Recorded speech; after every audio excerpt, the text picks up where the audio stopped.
बीच बड़ी खबर भोपाल से आ रही है, जहां पर इंदौर दंपत्ति केस में एक नया अपडेट आ गया है। सीबीआई जांच से मेघालय सरकार ने इनकार कर दिया है। स्थानीय एसआईटी से जांच कराई जाएगी। तो देखिए, सीबीआई जांच को लेकर लगातार परिजन दबाव बना रहे थे।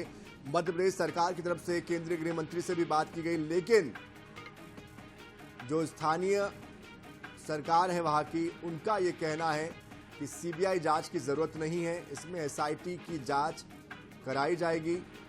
तो इंदौर दंपत्ति केस में अब एक नया अपडेट निकल कर आया है। मेघालय सरकार ने कह दिया है कि नहीं है, इसकी जांच हम एसआईटी से कराएंगे। हालांकि परिजन और जो लोग हैं परिवार के, उनका ये कहना है कि स्थानीय पुलिस जो है वो इस मामले को गंभीरता से नहीं ले रही है।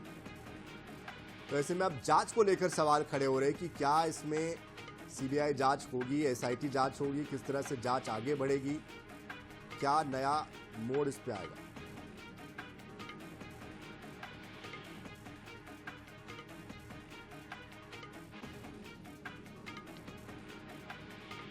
तो मेघालय सरकार ने ये साफ कह दिया है कि सीबीआई जांच की जरूरत नहीं है, उससे इनकार हम करते हैं।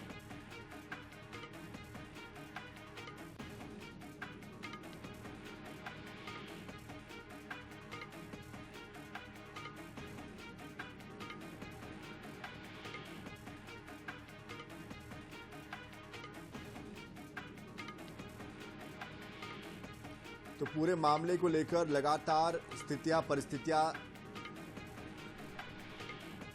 इस तरह से बनी हुई है कि आगे मामला कैसे बढ़ेगा, कहां से इस पर आगे केस में नया मोड़ आएगा, कब ये सच सामने आएगा कि इसमें हुआ क्या है।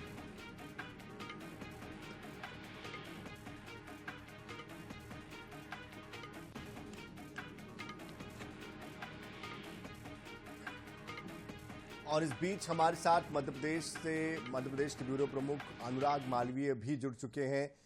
अनुराग जी, आपसे समझना चाहते हैं, एक तरफ परिजन और प्रदेश की सरकार सीबीआई जांच की बात कह रही है, तो उधर मिजोरम की सरकार कहती है कि इसमें सीबीआई जांच की जरूरत नहीं है, एसआईटी से ही हम जांच कराएंगे। ऐसे में जांच कैसे आगे बढ़ेगी, कैसे इसमें खुलासा हो पाएगा कि सच क्या है, क्योंकि दबाव तो बहुत ज्यादा है। देखिए, कल ही अगर हम बात करें सनी, तो एक टकराव की स्थिति कल से नजर आने लगी थी, जब मध्य प्रदेश के मुख्यमंत्री ने सीबीआई जांच की मांग की। और सबसे बड़ी बात यह है कि जिस तरह का यह पूरा मामला है, उसमें लगातार परिजन स्थानीय पुलिस पर आरोप लगा रहे हैं। और निश्चित रूप से ये मामला जैसे ही खुलेगा तो बड़ा असर पड़ेगा मेघालय के टूरिज्म पर भी। और इसी के चलते कहीं ना कहीं मुझे लगता है कि वहां की सरकार नहीं चाहती कि इसकी सीबीआई जांच होगी। सीबीआई जांच में जो पहलू सामने आएंगे वो निश्चित रूप से एक बड़ा कहीं ना कहीं इमेज फैक्टर होगा। और इसी के बाद में कहीं ना कहीं मेघालय सरकार ने फिलहाल सीबीआई जांच से इनकार कर दिया है। हालांकि चूंकि इस रिकमेंडेशन चूंकि एक मुख्यमंत्री ने की है, तो इसका कंसिडरेशन गृह मंत्री के हाथ में होता है। अगर गृह मंत्री अमित शाह इस मांग को स्वीकार कर लेते हैं, तो इसमें फिर मेघालय सरकार भी बहुत कुछ नहीं कर पाएगी और सीबीआई जांच होगी।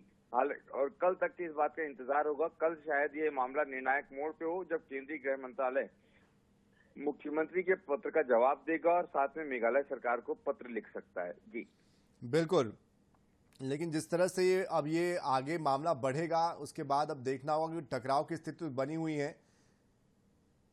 अनुराग जी, क्या आप हमारे साथ बने हुए हैं?